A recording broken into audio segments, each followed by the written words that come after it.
Video में नाम है কি সমস্যা? करेगा तो আপনি একের পর এক তাকে অ্যাটাক করে যাচ্ছেন। কি এটা করে যাচ্ছি?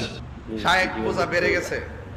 ডিম বিক্রি করলে রাস্তার মধ্যে ডিম পায়া বিক্রি কইরা খাওয়ান যায় কিনা এই প্রশ্নের উত্তর দিলে উত্তর দেয়। আবার গাড়ির মধ্যে সিটের মধ্যে পুরুষ মহিলা একসাথে বইতে পারবো কিনা এই প্রশ্ন দিলে উত্তর দেয়। বিদেশ যায় এইটা করতে পারবো কিনা এরপরে এই প্রশ্নের উত্তর দেয়। আবার দেখেন তো ওই কোন মেয়ে ফোন দে নাইনে ভরে এইটার উত্তরও দেয়। আর আমি এত বড় প্রশ্ন করছি নবীর পাকের ব্যাপারে, ইনি ঘুমটা মাইরা ঘরের কোনাত বইয়া রইছে। মানে ওনারে খুঁজাইতেছে, মানে কুকুরের মতো কামড়াইতেছে। ওনার পক্ষ থেকে একটা জবাব, উনি তো তোমার গ নেই না, 2 পয়সা দিয়া উনি তো গ নেই না। এই হুজুরও খারাপ, এই হুজুরের এই সমস্যা। তুমি হুজুরের কি সমস্যা? আমার কি অবস্থা হবে আমি জানি না, আমি আরেকজনের দোষ খুঁজি। আমি কিন্তু হাফেজ না, আমি কিন্তু হাফেজও না, আমি কোরআন শরীফ ভালো করে পড়তেও পারি না, বললে মাখরাজ এক ফটাক পাই এদিক সেদিক হয়ে যায়। আসসালামু আলাইকুম, আমি আপনাদের কাছে দেখাবো শায়েখ আহমদুল্লাহ হুজুরকে নিয়ে কথা বলে এবার ফেসে গেলেন গিয়াসউদ্দিন তাইরি হুজুর, যা আপনারা দেখলে অবাক হয়ে যাবেন। আর এইদিকে মুখ খুললেন মিজানুর রহমান আজারি হুজুর। আজকের ভিডিওগুলো অত্যন্ত গুরুত্বপূর্ণ, আমি আশা করবো যে আপনারা এই সকল ভিডিও দেখবেন, আর এই সকল ভিডিও দেখলেই বিস্তারিত জানতে পারবেন। আর এই ভিডিওগুলো দেখানোর আগে আপনাদের কাছে ছোট্ট একটি রিকোয়েস্ট, আপনারা যদি আমার চ্যানেলে নতুন হয়ে থাকেন তাহলে নিত্যতর আপডেট নিউজ আমার আগে পেতে আমার এই চ্যানেলটি সাবস্ক্রাইব করে আমার সাথেই থাকুন। আর এখন চলুন কথা না বাড়িয়ে আমরা এক এক করে ভিডিওগুলো দেখে আসি। না না রাখেন শায়েক, না রাখেন। এই আপনারা কেউ কথা বলবেন না। বর্তমান সময়ে সবচেয়ে বড় দাজ্জাল আহমদুল্লাহ, সে একের পরে রাসূলুল্লাহ সাল্লাল্লাহু আলাইহি ওয়াসাল্লাম। কথা বলতে পারবেন না কেন? কি সমস্যা? আপনি একের পর এক তাকে অ্যাটাক করে যাচ্ছেন। কি এটা করে যাচ্ছি? এদিকে যান, সরেন।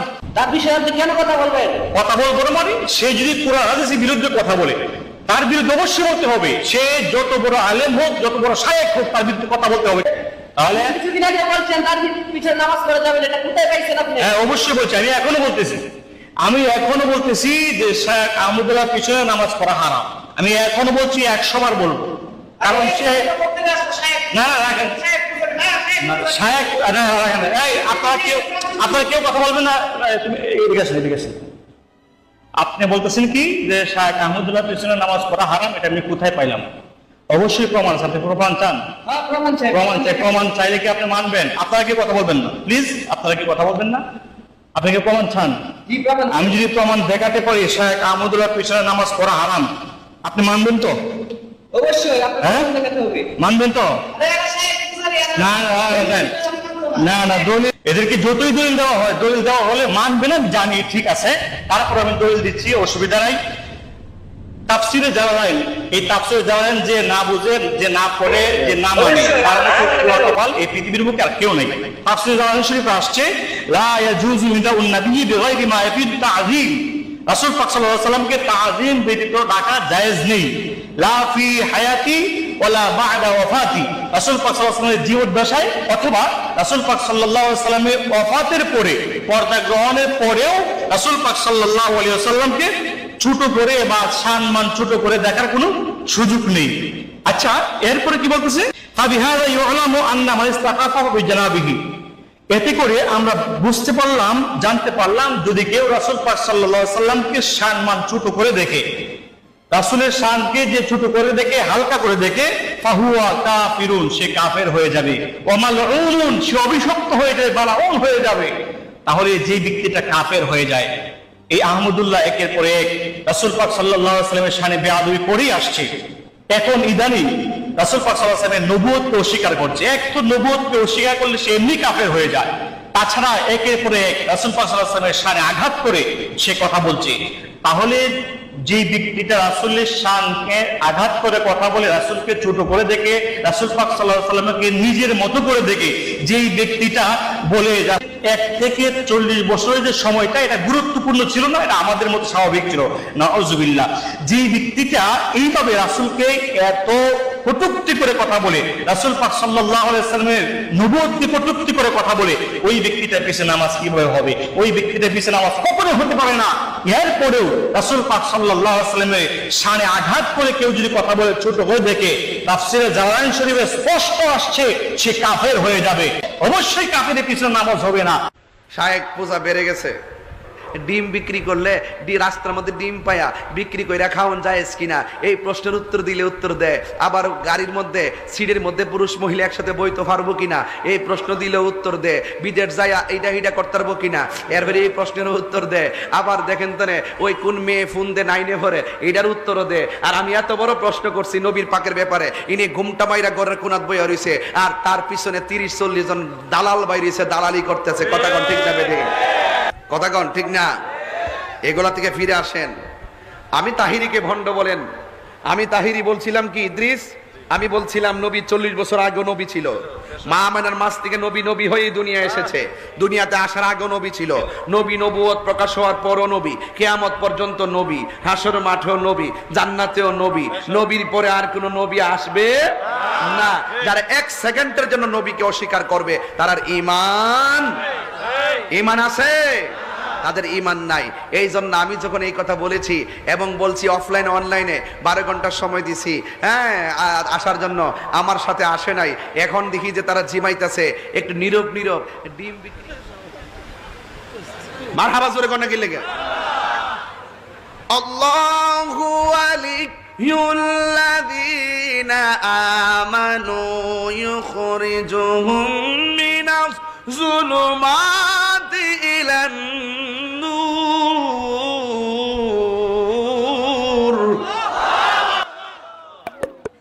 কওমিতে পড়ো তোমরা? কওমিতে পড়ো? তেলাবারটা হইছে নি? হ্যাঁ হইছে মাশাআল্লাহ। কওমিদের মধ্যে অনেক ভক্ত আছে আমার, এরা অনেক ভক্ত আছে, কারণ এরাও বুঝে যে না তাহিরি যেটা কইছে ঠিক হইছে। একটু ওই যে সম্পর্কের কারণে কিছু কনা আর কি, ওই যে সম্পর্কের কারণে আমি যেটা কইছি বাবা জায়গা মতো দৌড়ছি তাইনে এমন ধরা দৌড়ছি বাজান কুয়ার থেকে আর বাড়িতে পারতেছে না। সব প্রশ্নের উত্তর দেয়, এটার ব্যাপারে নীরব হয়ে পড়েছে। ওনার একটা নীরবতার কারণে আজকে দেশটা আগুন লাগছে। উনি যে বাইরে জবাবটা দিত আর আগুনটা লাগলইলে এই গুমটা মৌলবীর দিন শেষ। বাবা শাহজালালের বাংলাদেশ। আবার বলতেছি শোনেন, আল্লাহু ওয়ালিয়ুল্লাযীনা আমানু ইউখরিজুহুম মিনাজ যুলুমাতি ইলান নূর।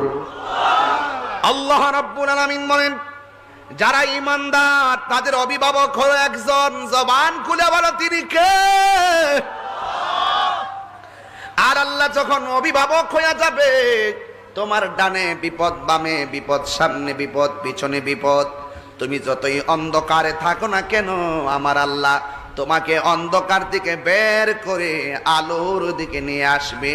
জোরে জোরে কে সুবহানাল্লাহ বলা যাবে না। আর যদি তুমি কাফের হও তোমার অভিভাবক হবে তাগুত। এটা এই বেটা না যে তোমরা আমার ফতোয়া দিলে আমি মালয়েশিয়া যামুগা, তোমার আমার ফতোয়া দিলে আমি ইন্ডিয়া যামুগা, তোমার আমার ফতোয়া দিলে আমার বিরুদ্ধে সব একজোটে লাগবা মাঠ নষ্ট করবার লাগিয়া। আরে ওয়ার যদি আমি নাও করি আমি দেশে থাকতে মারি কারুম, দেশে কাটটা সিনজি সালামো। কথা ঠিক কিনা? দেশে থেকে অটো চালামো, ট্রাক চালামো, আর প্রাইভেট কার এমনি ভারী যে এইটা জমাইছি এইটা দিয়ে 2-1টা গাড়ি কিনালামো, কিনা নিজে এয়ারপোর্টে টিপ মারো। অসুবিধা আছে? এরপরও ওই বাতেলদের ডরে দেশ থেকে ভাগ্যে যেতাম না। ওয়াজ আমার নেশা না, ওয়াজ আমার পেশা না, ওয়াজ আমার ইমানি চেতনা। কথা বলেন ঠিক কিনা? হাত তুলে বলো ঠিক কিনা? বলো তাকবীর, আল্লাহু আকবার, নারে রিসালাত, ইয়া রাসূলুল্লাহ, আহলে সুন্নাত ওয়াল জামাত। আল্লাহু আকবার জোরে কোন? আমার ব্যাপারে কি আপনি রাগ করতেছেন নাকি? এরা মনে করছে কি তা আমি ধরছি একবারে এক মাসালা নিয়া, এক ফতোয়া নিয়া, এরা আমার ব্যক্তিগত অ্যাটাক শুরু করছে। আমি বলি আলেম না। মাওলানা গিয়াসউদ্দিন তাহিরি সাহেব ঘরের ভিতরে ফতোয়া দেওয়া সম্ভব নবীর ইজ্জতের জন্য, কোরআনের জন্য, আল্লাহর জমিন, আল্লাহর দ্বীন কায়েমের জন্য হাসি মুখে রক্ত দিয়ে শাহাদাতের পেয়ালা পান করা বড় কঠিন। এই বাংলাদেশ রক্ত দিয়ে কেন বাংলাদেশে ফতোয়াবাজিতে হুজুরেরা করবে, তাদের বয়কট করতে হবে। এই বাংলাদেশ হলো মুসলমানের বাংলাদেশ, ইসলামী আন্দোলনের বাংলাদেশে কোন তেলতেলা হুজুরকে ফতোয়াবাজি করে তাদেরকে ছেড়ে দেওয়া হবে না। করে বলেন কথা ঠিক না? ফতোয়াবাজি তারাই করে যাদের জীবনে জেলার জরিমানা নাই, ইসলামী আন্দোলন নাই, তারাই করে। আল্লামা মামুনুল হক ফতোয়াবাজি করবে না, মুফতি আমির হামজা করে না, সাইদি করে নাই, কারণ এই জমিন কোরআনের রক্ত দিয়ে কেনা ধরে, বলেন ঠিক না? সুতরাং ফতোয়াবাজি নয়, কোরআনের হক কথা বলতে হবে। আজকে ফেসবুকে একটা হট আইটেম হলো, মাওলানা গিয়াসউদ্দিন তাহেরি সাহেব বলতেছে জন্মের আগে থেকে, সৃষ্টির শুরু থেকে নবী আমার নবী ছিলেন, রাসূল ছিলেন, আর প্রকাশ পেয়েছে 40 বছর বয়সে। আগমনের দিক থেকে উনি সর্বশেষ, কিন্তু সম্মান আর শুরুর দিক থেকে উনি সাইয়্যিদুল আনবিয়া। আর মাওলানা শেখ আহমদুল্লাহ বলতেছেন না, আগে উনি ছিলেন আব্দুল্লাহর ছেলে পরিচয়, আর 40 বছর থেকে উনি হয়েছেন মুহাম্মদুর রাসূলুল্লাহ। আপনারা বলেন তো, নবী নেই বিতর্ক আমরা এখন শুনতে খুব ভালো মনে করিনি। আমাদের নবীকে নিয়ে বিতর্ক আমি আর আপনি, শেখ আহমদুল্লাহর তাহিরি সাহেব কেন, সারা পৃথিবীর মানুষ গবেষণা করে আল্লাহ রাসূলের চরিত্রের কুল কিনারা খুঁজে পায়নি, কোনোদিন পাবেও না। কারণ আমার নবী কোনো মানুষ ছিলেন না, নবী ছিলেন মহামানব। সুবহানাল্লাহ বলেন। পৃথিবীর সমস্ত নেতারা শুধু নেতা, আপনাদের চেয়ারম্যান, এই ইউনিয়নের চেয়ারম্যান, উপজেলার চেয়ারম্যান, এই উপজেলার চেয়ারম্যান, হুইপ মহোদয় শুধু দিনাজপুরের নেতা, আর আমার প্রিয় নবী ছিলেন সারা পৃথিবীর নেতা। ধরে বলেন সুবহানাল্লাহ। এই নবীর চরিত্রকে গবেষণা করে এই ভারত, আপনাদের বাড়ির কাছে ভারতের আধ্যাত্মিক নেতার নাম হলো মহাত্মা গান্ধী। গান্ধীজি চিন্তা করেছে মুসলমানদের নবীকে নিয়ে একটু জানা দরকার।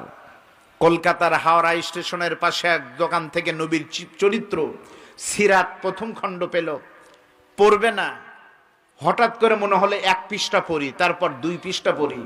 গান্ধী, মহাত্মা গান্ধীর মতো একজন নেতা পড়তে পড়তে প্রথম খণ্ড পড়ে শেষ করলো, তারপরে পাগল হয়ে গেল 2য় খণ্ড কোথায় পাওয়া যাবে, ঘুরতে ঘুরতে অনেক কষ্ট করে 2য় খণ্ড আনার পরে হিন্দু নেতা স্বীকার করতে বাধ্য হয়েছে হিন্দুদের নেতা নয়, মুসলমানদের নেতা মোহাম্মদ, উনি আসলে আধ্যাত্মিক পুরুষ, পৃথিবীর শ্রেষ্ঠ মানব।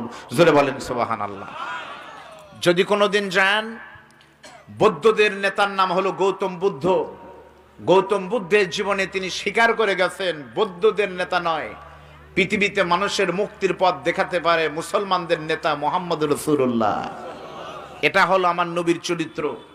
আমি কোনোদিন যাইনি, ইন্টারনেটে আপনারা দেখেছেন, দেখবেন লন্ডনের সেন্ট্রাল মিউজিয়ামের গেটে বড় করে লেখা আছে, বড় করে, খ্রিস্টানদের দেশে, as a father, as a teacher, as a lawyer, as a reformer of society, the prophet Mohammad Superman of the world. বাবা হিসাবে, নেতা হিসাবে, রাজনীতিবিদ হিসাবে সফল নেতার নাম হলো মুহাম্মদুর রাসূলুল্লাহ সাল্লাল্লাহু আলাইহি ওয়াসাল্লাম। আজকের বিতর্ক এখানে মিডিয়ার মাধ্যমে লক্ষ লক্ষ ভিউ হবে। আমি শেখ আহমদুল্লাহকে লক্ষ্য করে বলতেছি না, আর তাহিরি সাহেবকে লক্ষ্য করে বলতেছি না। বলতে চাই, আমার নবীর ইজ্জত আল্লাহ দিয়েছে, আপনি আর আমি খাটো করার কেউ না। জোরে বলেন কথা ঠিকটা ব্যাঠে। আমার নবী রাসূল হিসাবে আত্মপ্রকাশ পেলেন 40 বছর বয়সে, ঠিক, কিন্তু আদম আলাইহিস সালাম থেকে শুরু করে প্রত্যেকটা পয়গম্বরকে জানিয়ে দেওয়া হয়েছিল তোমাদের শেষ নবী, শ্রেষ্ঠ নবী মুহাম্মদুর রাসূলুল্লাহ আসতেছেন। সুতরাং আমার নবী হঠাৎ করে 40 বছর বয়সে বের হন নাই। এই নবী তখন থেকে, যখন থেকে আল্লাহ তাআলা সৃষ্টির শুরু থেকে নবীকে পাঠাবেন মানবতার জন্য, এই পরিকল্পনা আল্লাহর। এজন্য বলা হয় আন নাবিয়্যু নাবিয়ান লাও কানা সাবিয়ান, নবী আমার মতো আর তোমার মতো হুজুর নয়। জোরে বলেন কথা ঠিকটা ব্যাঠে। আর ও নবী কয় বছরে নবী হয়েছে, এই নিয়ে আজ ফতোয়াবাজি করি অন্ধকার করে থাকছে। তাহলে ওটা যদি মুসলমান থাকতো তার কথা মানতাম, ও তো কাফের হয়ে গেছে। সূরা আনআমের 50 নম্বর আয়াত, সূরা হুদের 31 নম্বর আয়াত। আমি দলিলগুলো লম্বা করে বলতে পারছি না, খুব তাড়াতাড়ি তাফসিরে যাব।